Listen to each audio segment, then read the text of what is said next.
Three numbers, that is where this case begins. 228, 2.5 miles, 6 minutes. Write those down if you have to, because everything that follows, every layer of forensic evidence, every documented investigative development, every name that keeps surfacing inside a federal task force, all of it traces back to those three numbers and the specific window of time they define. At 2:28 in the morning on February 1st, 2026, a cardiac monitoring application on an iPhone registered a disconnection. The phone belonged to Nancy Guthrie, an 84-year-old woman living alone in the Catalina foothills neighborhood of Tucson, Arizona. The device it was monitoring was her pacemaker, a medical implant that had been tracking the electrical activity of her heart every hour of every day. The moment that connection dropped, investigators had a timestamp, a documented, medically verified, publicly confirmed point in time that told them exactly when Nancy Guthrie's world and her home separated. 2.5 miles away, on a residential back road called Camino Royale, a neighbor's Ring camera captured footage at 2:36 in the morning. A vehicle moving through that corridor. Quiet, deliberate, heading somewhere. The Pima County Sheriff confirmed publicly that the timing of that vehicle's appearance is consistent with the investigative timeline. The FBI confirmed the same, and then both agencies went completely silent about what that footage actually shows. Here is why the silence matters.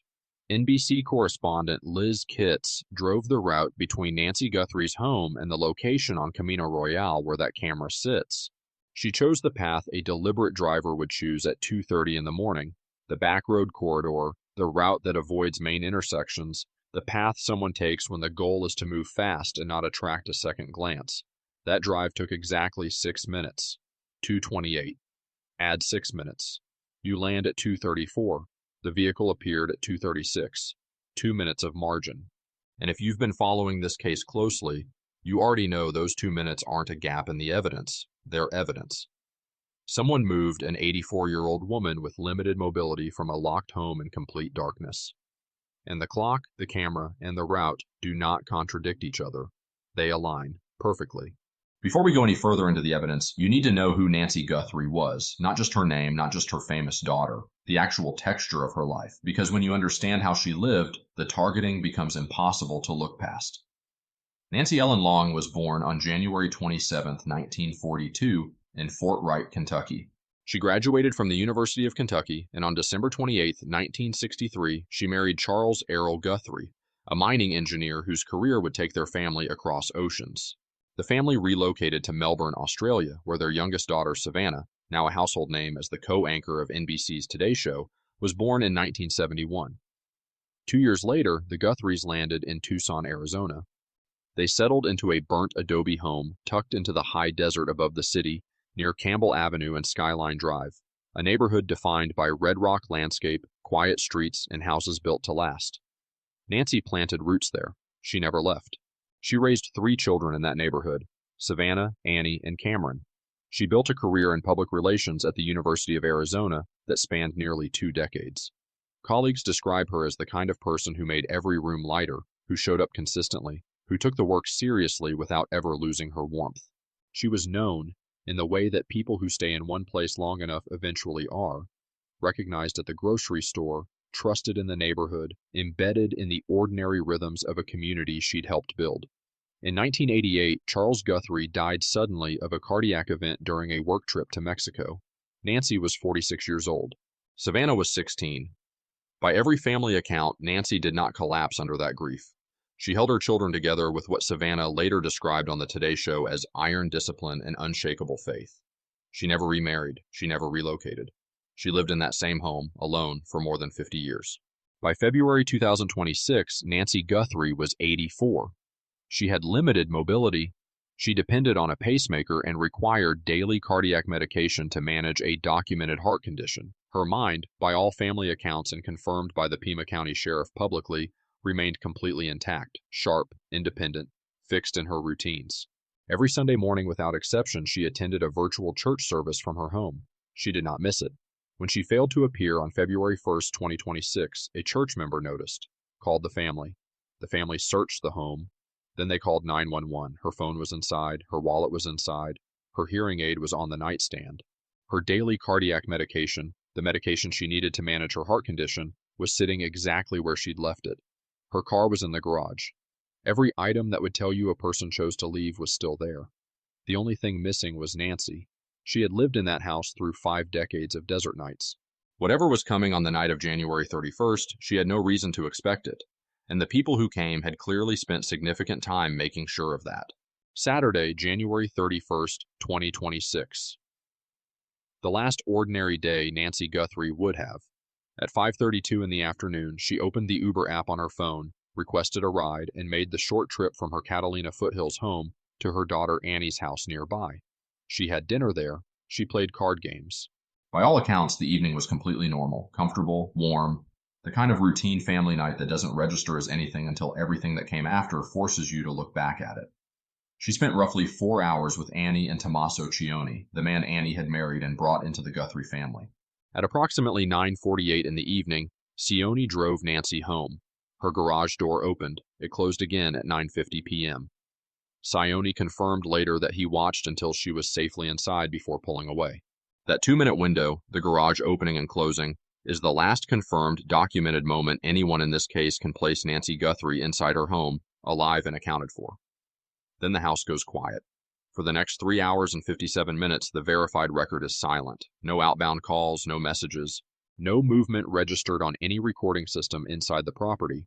Nancy was alone in a house she had occupied for more than 50 years, in a neighborhood she knew by heart, in a bed she'd slept in through decades of desert nights. Then the sequence begins. At 1:47 in the morning, the doorbell camera mounted at her front entrance went offline. Not a power surge. Not a malfunction. The device disconnected at a specific moment in a specific window that investigators have publicly confirmed is directly relevant to the timeline. The Pima County Sheriff stated this clearly. The FBI confirmed it. Someone removed that camera's ability to record before approaching the front door. That is not coincidence. That is sequencing. That is a plan executing in real time. Approximately 25 minutes later, at around 2:12 in the morning, a secondary Nest camera elsewhere on the property registered a motion detection event. There was no recording. Nancy did not have an active cloud subscription on that device. The software saw something. The drive that should have captured it was empty. Then 2:28, the cardiac monitoring application on Nancy Guthrie's iPhone lost its connection to her pacemaker. Her phone, her wallet, her hearing aid, her medication, and her car were all recovered inside the home. She did not walk out. She did not call anyone. She did not choose to leave. When investigators processed the front entrance, they recovered biological trace material confirmed by DNA analysis to belong to Nancy Guthrie. Sheriff Nanos told the New York Times there were additional things at that scene that, in his words, did not sit well, details he declined to elaborate on publicly. The front doorbell camera mount was empty. The device itself had been physically removed. In 41 minutes, between 1:47 and 2:28, someone moved through a locked, gated residential property in complete darkness, neutralized the recording equipment, and relocated an 84-year-old woman with limited mobility without triggering a single alarm that saved footage. That level of operational precision does not belong to a stranger who picked a house at random.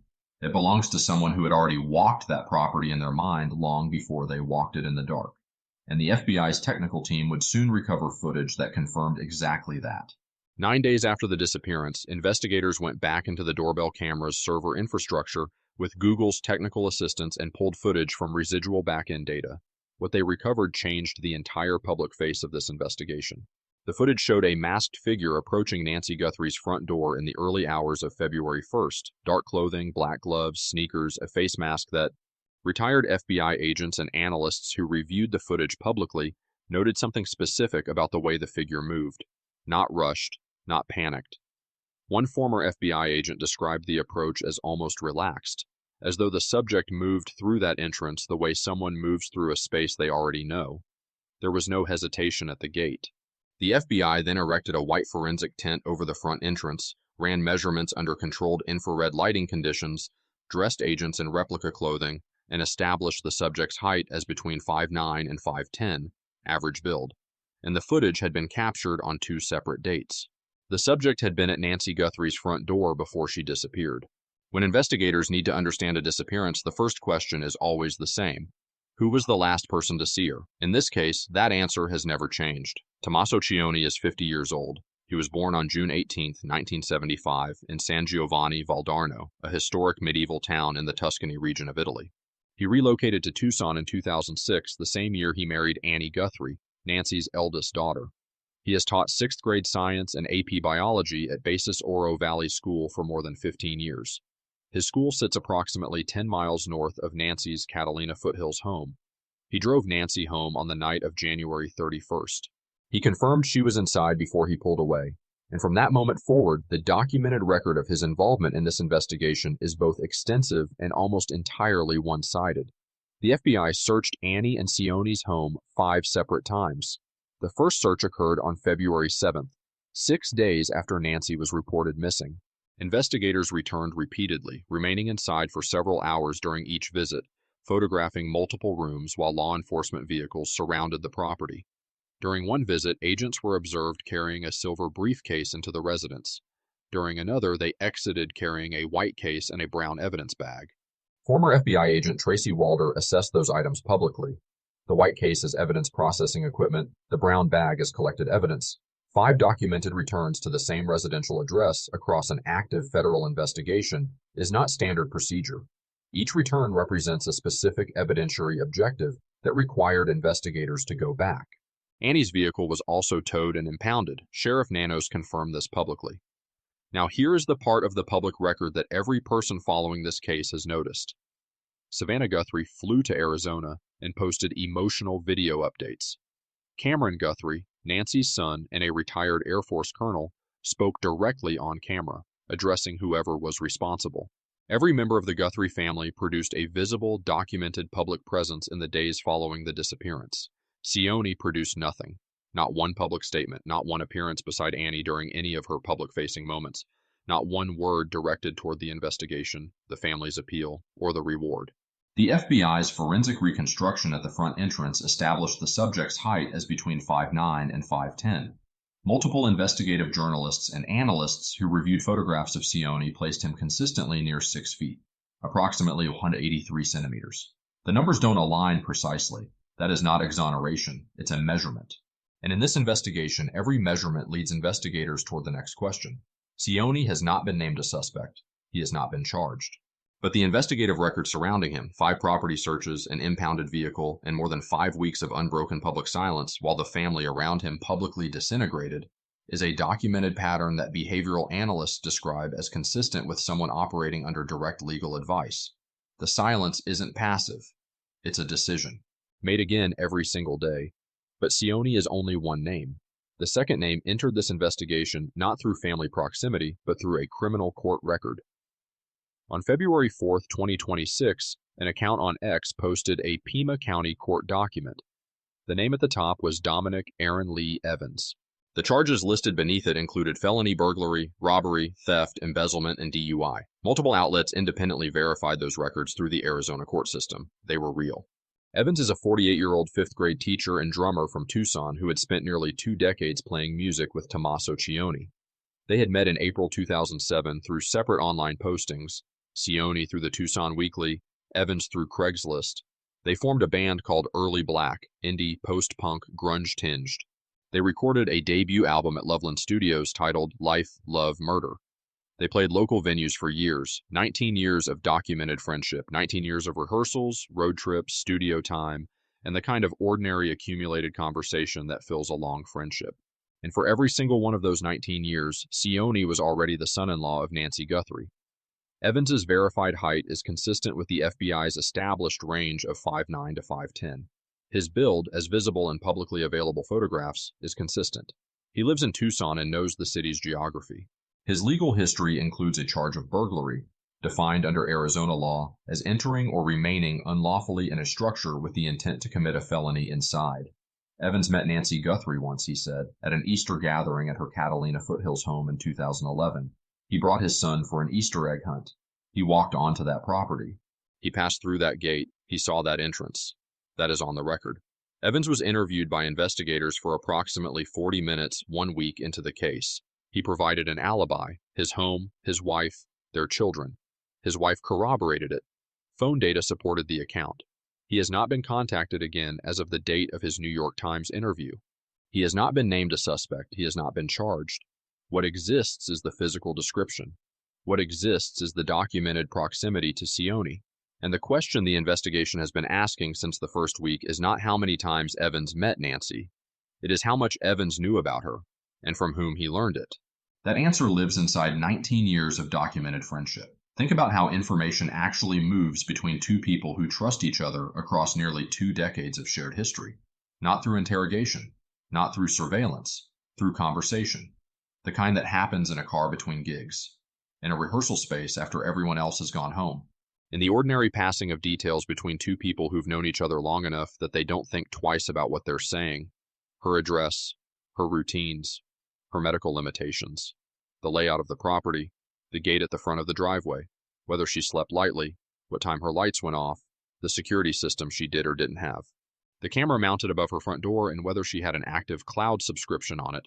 That last detail, the absent cloud subscription, is not something a stranger guesses. It's something someone knows. The FBI erected a tent over Nancy Guthrie's front entrance and ran forensic measurements. Former FBI Supervisory Special Agent Jim Clemente reviewed the footage and identified what appeared to be a marking on the subject's right wrist, possibly a tattoo. If confirmed, that marker becomes a biometric anchor.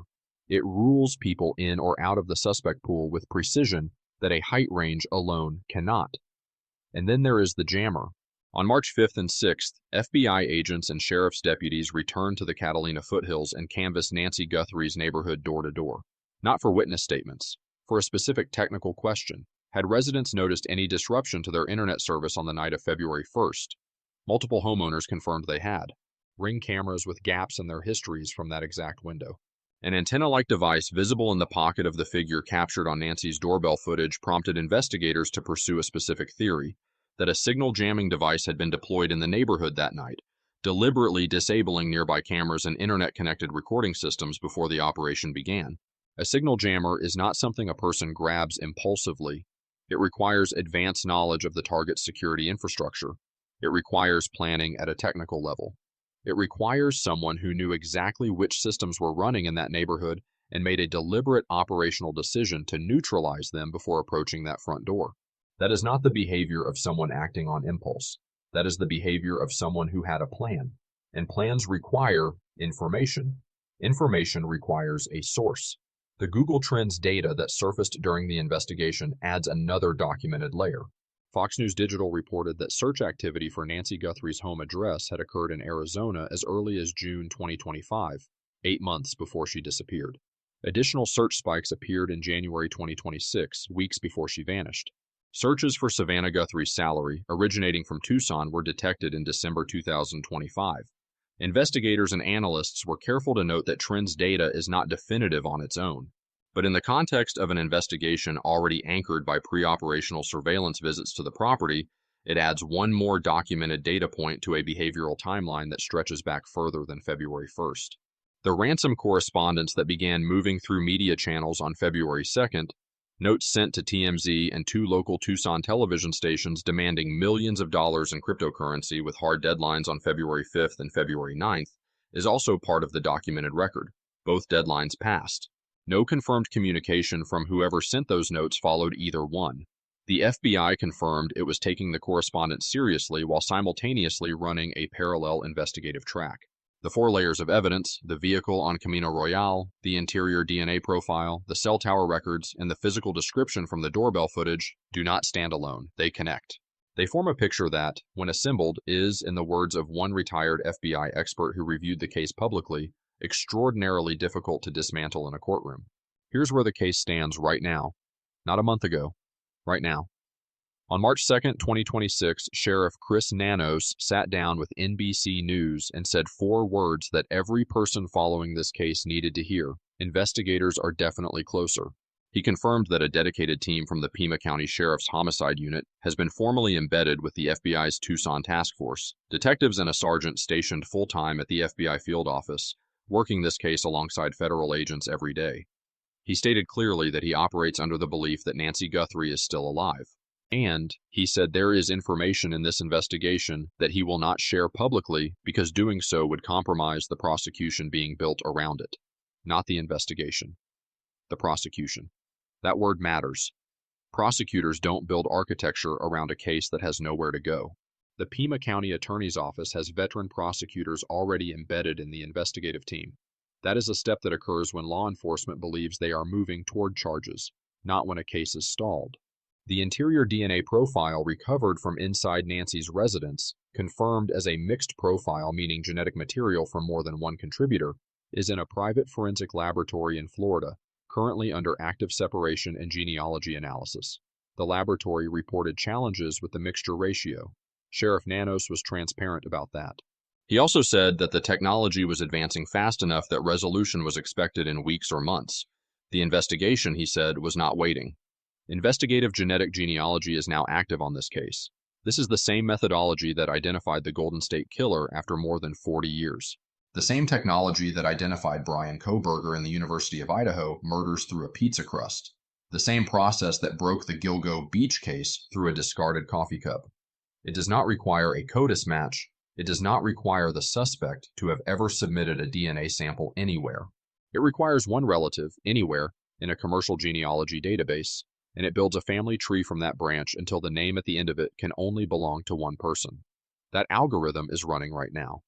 A retired FBI expert who reviewed this case publicly called it the polar opposite of a cold case. Red hot, he said. Up to 100 agents and analysts working active leads across multiple simultaneous tracks: the vehicle footage, the genealogy analysis, the cell tower records, the jammer theory, the behavioral timeline stretching back to June 2025. The family reward stands at $1 million. The FBI's own reward stands at $100,000. It could be the piece that connects the final branch of that genealogy tree to the name investigators are already closing in on. Neither Tommaso Cioni nor Dominik Evans has been named a suspect by law enforcement. Neither has been charged. Both are documented by the investigative record, connected by 19 years of friendship, geographically positioned along the same corridor that a vehicle traveled at 2:36 in the morning, and physically within range of a forensic description that investigators established through controlled reconstruction at a crime scene. The case is not cold. It is not stalled. It is moving, and when it moves, the evidence has been building in layers since the first morning of February, and those layers are not going away. I want to say something about Nancy Guthrie before we close this out. She was not just the mother of a famous person. She was a woman who lost her husband at 46 and didn't collapse, who raised 3 children in a high desert neighborhood she'd chosen and stayed in for half a century, who went to work every day at a university she believed in, and came home to a house full of the life she'd built and took care of it. The house, the yard, the routines, the Sunday church service she never missed. All of it alone, with the kind of quiet discipline that doesn't make headlines but holds families together. She was 84 years old. She had a pacemaker. She took cardiac medication every day. She knew every neighbor on her street and probably knew their dogs' names. She was not a target of opportunity. She was targeted specifically, deliberately, by someone, or more than one person, who took the time to learn her address, her routines, her security setup, and the fact that she lived alone. What was taken from Nancy Guthrie was not just her safety. It was the home she'd lived in for 5 decades, the Sunday mornings, the independence she'd protected through every hard year since 1988. She deserved to grow old in that house. She deserved to be found. If you know anything at all, contact the FBI tip line, 1-800-CALL-FBI, or submit directly at tips.fbi.gov. The family reward is $1 million. The FBI's reward is $100,000. And the genealogy algorithm running in a Florida laboratory right now doesn't need your help to get there. But your tip might get there first. This case is not over. It is not cold, and this channel is not done with it. If this breakdown gave you something the other coverage hasn't, hit that subscribe button so you never miss a story.